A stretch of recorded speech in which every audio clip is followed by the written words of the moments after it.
Hey everyone, welcome to NetTuts. In today's video tutorial of the week, we're going to build a kick-ass CSS3 100% CSS button. So if you come here, you can see this is what we're going to be building. There's not a single image used here, so that's kind of fun. We are using just a mixture of font face to use this is actually a font glyph, not an image. We can talk a little bit about that later. We're using text shadow. We're using CSS3 gradients to actually get this kind of two-color effect. We're using borders. We're using Moz border radius. We're doing a lot of fun stuff here. Box shadow. And that's what we're going to build in today's lesson. So let's get started. You guys might notice if you follow us on twitter.com/nettuts, I actually promoted this just a bit about 12 hours ago. So always follow us if you'd like to stay up to date on what's coming on NetTuts. So let's go into TextMate, and as always, we start with a blank canvas. Now, we're going to make this as simple as possible. We're going to give this a class, and that way, anytime you apply a class to one of your anchor tags, it'll have this effect of the button. So no divs, nothing wrapping, simply an anchor tag. And what we're going to do is give it a class of button, and we're just going to write something like follow me. Believe it or not, that's the extent of our markup. So let's come and let's load this. Okay, and there we go. So let's get started. Why don't we go ahead and do this in Firefox to make it a little bit easier to follow along. Okay, I'm using Chris Pedrick's Web Developer Toolbar, and now we're all set to get started. So the very first thing I want to do is give some styling to the body. And I'm going to set a width of 400 pixels. And a margin, let's just push it down from the top and then make it auto on the left and right. And then finally, I'm going to give a background color of kind of a grayish color. Okay. So now, to center this button, this is only for the example just so we have a clean centered canvas. We're going to go button, and we're going to set the button's width equal to the body's width as well, width 400 pixels. Okay, and the next step is let's set a height of 100 pixels as well, and we'll set a let's set a background color to begin with of just red, just so we know where we're working. So next, by default, we need to make sure that our anchor displays as a block element, because by default it's going to be a inline display. So now we've got that. Let's go ahead and set text align to center that on the page. Okay, and now we want it vertically centered, so the way we can achieve that with text is to set its line height equal to the height of its container. So if I do line height equal to 100 pixels, now that's going to be vertically centered on the page. Pretty cool. The next step is let's set the color to white, and I want to get rid of the text decoration. Okay, that's looking a lot better. Now let's set a font size of just some mostly arbitrary amount, 50 pixels maybe. Okay, looking a lot better. Let's set a font family, and let's just do Helvetica and Arial. Okay, looking better. And I'm going to make the font weight bold as well. Okay, looking better. And we've already aligned the text to the center. We have a display of block. We're going to change this background color, of course, shortly. And I'm going to give it a position of relative in order to set a positioning context, because shortly I'm going to be absolutely positioning some elements within it. Okay, so now we can get started on some fun stuff. Let's go ahead and get to the background gradients. Now, if you don't want to do this all by hand, there's a website called CSS3please.com, and it allows you pretty much to just insert a gradient for one browser, and it'll render the code for every single browser, for Safari, for Firefox, for Internet Explorer, so it's really helpful. But we're going to do this by hand, and I'm going to set the base color for browsers that don't support gradients to 014464. Okay, just kind of a nice blue. And now we're going to take care of Mozilla, and it's going to be -moz-linear-gradient, and it's going to begin at the top, and it's going to go from 0D65AD, and to be honest, these are just mostly random colors, just slightly to create a slight effect from blue. But remember, we also need to find a point to have the color shift right at the 50% on the y-axis mark. So we need to figure out how to do that. I'll show you how. And the next one is going to be 0C5778, but my point is with these colors you're free to substitute them however you wish. So here's the key. Normally you might see something like this. So for example, if I change this to red, that would go from the top and it's going to start at this blue color and it's going to work its way down to red. But what if we want to manipulate it? So you could set like, oops, you could set 45 degrees or something like that, and that's going to change it, as you can see there, to a 45-degree angle. But what we want to do here is by the time it gets to red, we want it to be 50% of the height.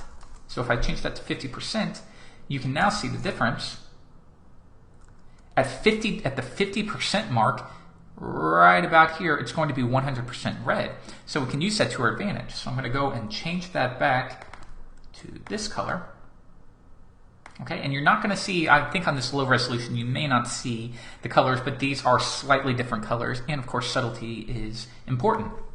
So the next step is we're going to do the next color, and this color is going to be slightly different, but I'm also going to set it at 50%. So if I go to, I believe I can do 0, 1, 4, D71, and watch what happens when I also set this to 50%. Okay, let's change that to 51%. Okay, this is actually interesting. I just learned this while recording this. When I was designing this on a large resolution, I was able to set 50% and it rendered this exact effect. But it looks like I'm on a resolution of 1024 by 768 right now. It looks like it makes me go one up. So that's actually very interesting. I wonder how that would affect if I took my original button and lowered the resolution of the monitor, if that would change this gradient. I'm not sure, I'll have to figure that out. Anyhow, we're going to stick with 51% for this, and let me go ahead and put this back in while I was testing 014D71. Okay, and now you can see just a very subtle difference in color from top to bottom. Pretty cool.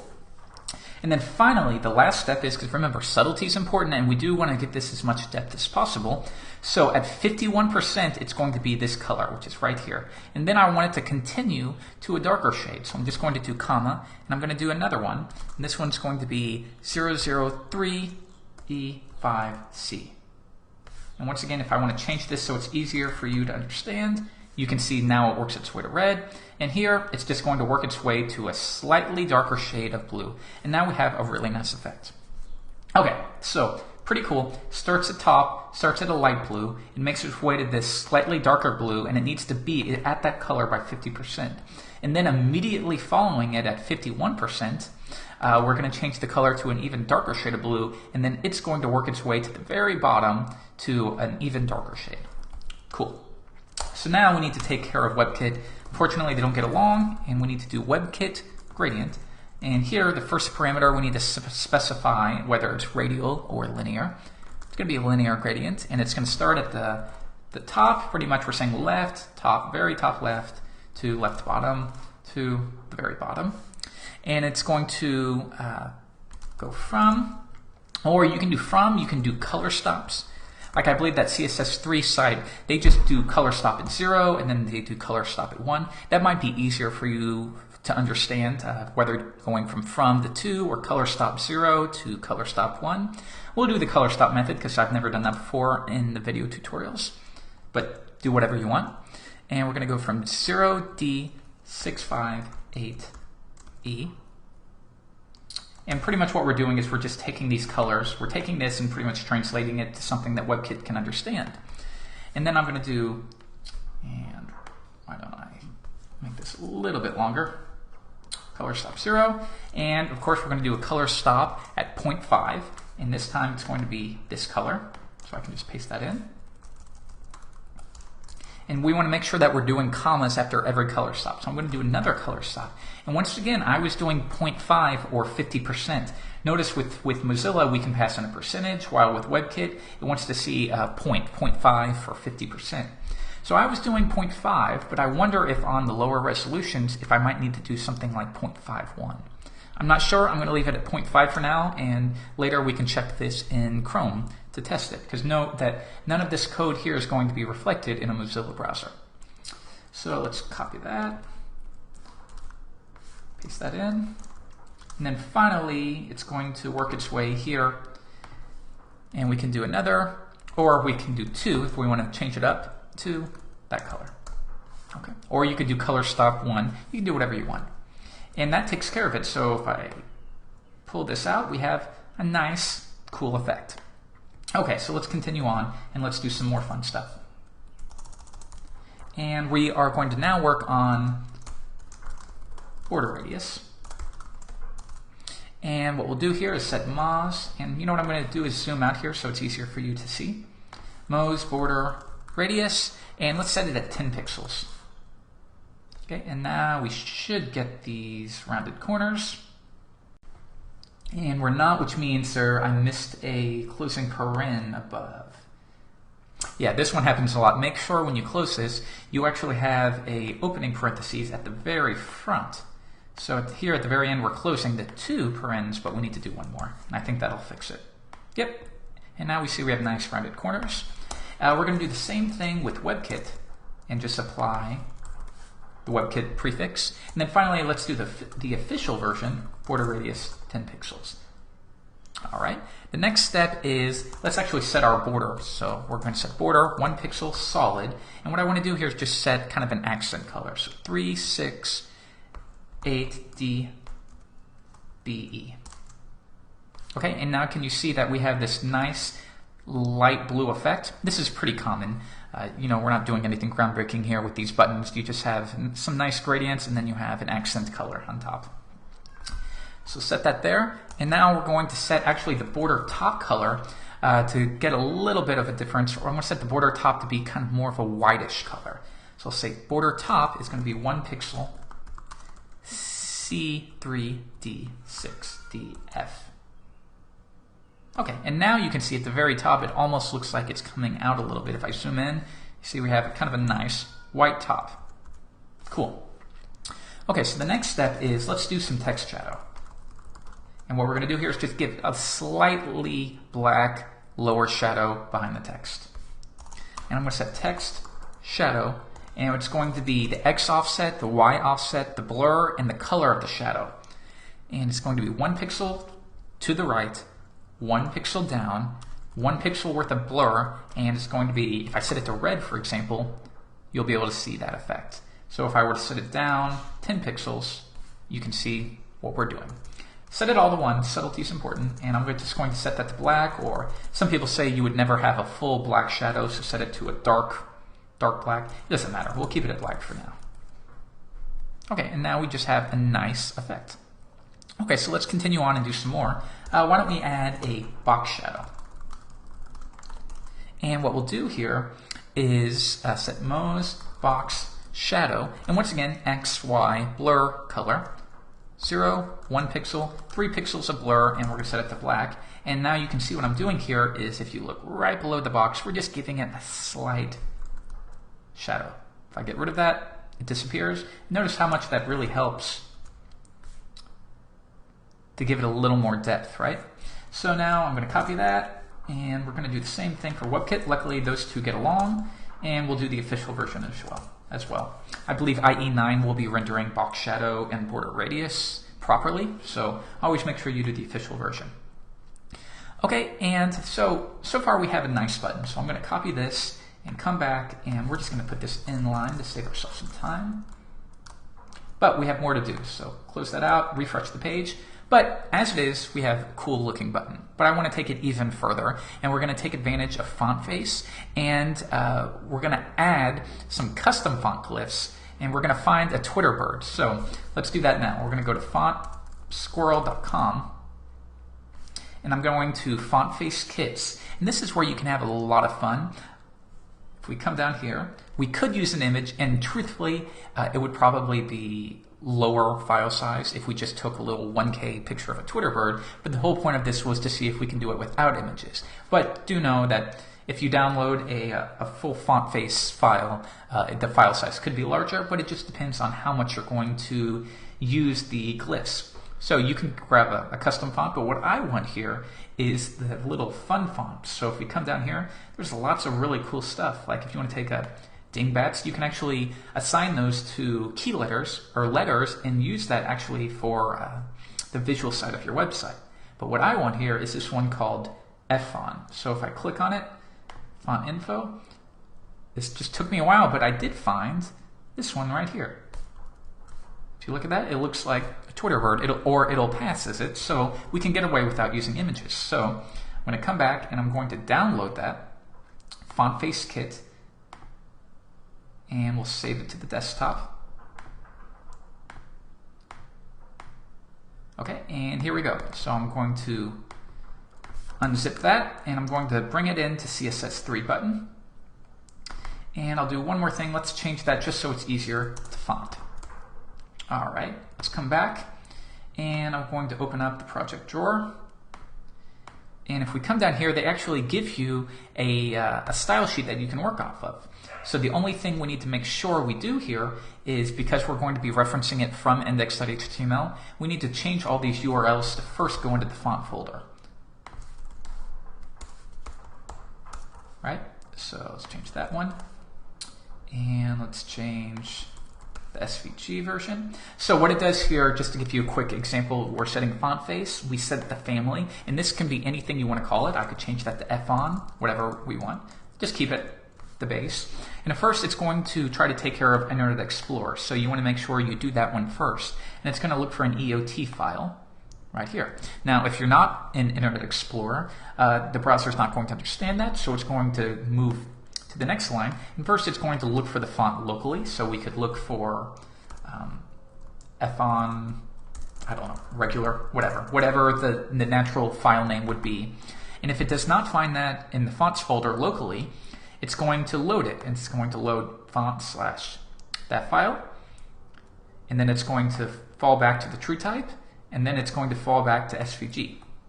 Okay, and that's really, and then we're setting the font weight and the font style, and it's as simple as that. So font scroll is nice because it gives you the code. I can simply copy that and bring it into my project. And you know what I did is I need to bring this in right here. Sorry about that. And close that out and reopen it. There we go.